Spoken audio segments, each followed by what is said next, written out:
নমস্কার বন্ধুরা, GK target and express episode 46-এ তোমাদেরকে মোস্ট ওয়েলকাম।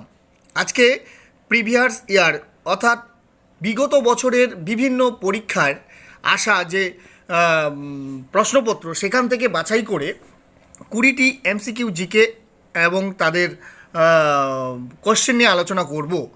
চলো আমরা দেখে নিই আজকের ক্লাসের প্রথম প্রশ্নটি। এক জাতি, এক ধর্ম এবং এক ঈশ্বর, এই স্লোগান কে দিয়েছিলেন? জ্যোতিবা ফুলে, স্বামী বিবেকানন্দ, শ্রী নারায়ণ গুরু না বি আর আম্বেদকর? তো এক জাতি, এক ধর্ম এবং এক ঈশ্বর, এই স্লোগানটি দিয়েছিলেন শ্রী নারায়ণ গুরু। নেক্সট কোশ্চেন, 1821 সালে বাংলা সাপ্তাহিক সংবাদপত্র সংবাদ কৌমুদি কে চালু করেন? অপশনগুলি রয়েছে এই চারটি অপশনের মধ্যে, সঠিক উত্তর হয়ে যাবে রাজা রামমোহন রায়। নেক্সট কোশ্চেন, স্বামী দয়ানন্দ 1875 খ্রিস্টাব্দে কোথায় আর্য সমাজ প্রতিষ্ঠা করেন?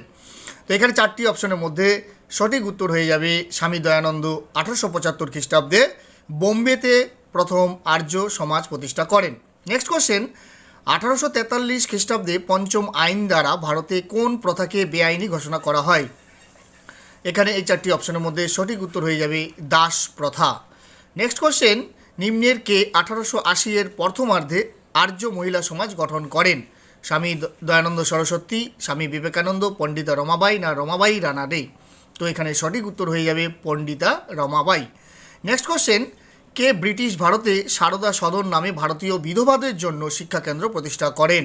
তো চারটি অপশনের মধ্যে এখানে সঠিক উত্তর হয়ে যাবে পণ্ডিতা রমাবাই সারদা সদন নামে ভারতীয় বিধবাদের জন্য শিক্ষাকেন্দ্র প্রতিষ্ঠা করেছিলেন। নেক্সট কোশ্চেন, আর্য সমাজ কিসের বিরুদ্ধে ছিলেন?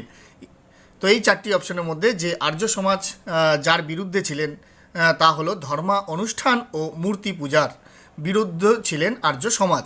নেক্সট কোশ্চেন, বাংলার নবজাগরণ নিচের কোনটি কেন্দ্রিক ছিল? তো এই চারটি অপশনের মধ্যে বাংলার নবজাগরণ ছিল কলকাতা কেন্দ্রিক, অর্থাৎ option number C. Next question, Anglo Vedic কলেজকে প্রতিষ্ঠা করেন? এই চারটে অপশন রয়েছে। WBCS প্রিলি 2020-তে প্রশ্নটি করা হয়েছিল। এখানে সঠিক উত্তর হয়ে যাবে লালা হংসরাজ অ্যাংলো বেদিক কলেজ প্রতিষ্ঠা করেছিলেন। নেক্সট কোশ্চেন, নববিধান সভাকে প্রতিষ্ঠা করেন? এটি WB বোর্ড এক্সাম 2017-তে প্রশ্নটি করা হয়। তো নববিধান সভা প্রতিষ্ঠা করেছিলেন কেশবচন্দ্র সেন। নেক্সট কোশ্চেন, কে লিখেছেন দ্য স্পিরিট অফ ইসলাম? এই চারটে অপশনের মধ্যে এখানে সঠিক উত্তর হয়ে যাবে সৈয়দ আমির আলী। নেক্সট কোশ্চেন, মহারাষ্ট্রের সক্রেটিস কাকে বলা হয়? এই চারটে অপশনের মধ্যে এখানে মহারাষ্ট্রের সক্রেটিস বলা হতো মহাদেব গোবিন্দ রানাডেকে। নেক্সট কোশ্চেন, দয়ানন্দ সরস্বতীর প্রকৃত নাম কি ছিল? তো এখানে এই চারটে অপশন রয়েছে। চারটি অপশনের মধ্যে তোমরা উত্তর করার চেষ্টা করবে। এখানে সঠিক উত্তর হয়ে যাবে মূলা শঙ্কর। নেক্সট কোশ্চেন, সত্যার্থ প্রকাশ কার লেখা? চারটা অপশনের মধ্যে এখানে সঠিক উত্তর হয়ে যাবে স্বামী দয়ানন্দ সরস্বতী।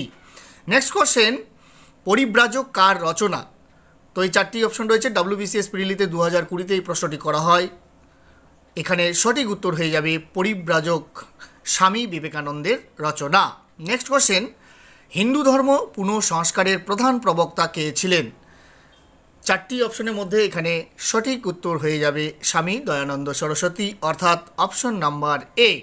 নেক্সট কোশ্চেন, ব্রাহ্মসভার প্রথম সচিব কে ছিলেন? তো এখানে ব্রাহ্মসভার প্রথম সচিব ছিলেন তারাচাঁদ চক্রবর্তী, অর্থাৎ option number C. Next question, কে জাতীয় গৌরব সম্পাদনী সভা প্রতিষ্ঠা করেন? তো এখানে এই চারটি অপশন রয়েছে। এই চারটি অপশনের মধ্যে সঠিক উত্তর হয়ে যাবে রাজনারায়ণ বসু, অর্থাৎ option number A. Next question, দ্বিজাতি তত্ত্বের জনক কে ছিলেন? চারটি অপশন রয়েছে।